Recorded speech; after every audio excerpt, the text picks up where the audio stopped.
Man shot 3 times after being kidnapped and beaten last month drove himself to a hospital after his attacker left him alone.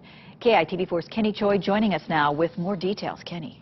Paul, apparently the attacker left him after believing that he was dead, and those are just some of the compelling details emerging in the case as outlined in court documents.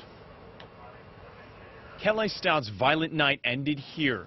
Somehow, police say he drove himself to the Waianae Coast Comprehensive Health Center after being shot multiple times on September 16th.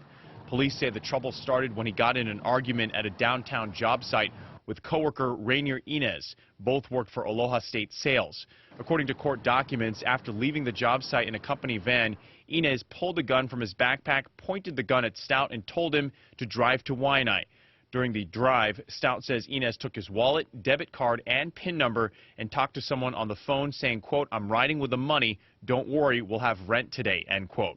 In the documents, Stout says he wound up at a house in Maili and was forced to sit on a cooler with his hands tied behind his back and a towel over his head. He said Inez and the other man accused him of disrespect and beat him for 20 minutes with their fists and a baseball bat. Stout then says Inez told the other man, quote, "ditch the body and handle him."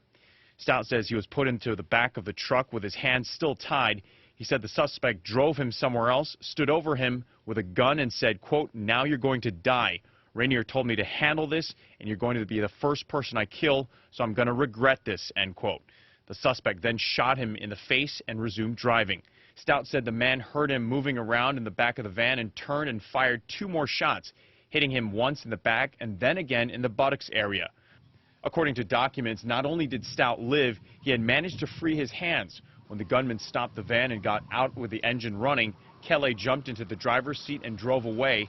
He says he remembers being on Pa'akea Road in Maili. He drove to the Waianae Health Center where a security guard found him leaning on the horn and barely conscious.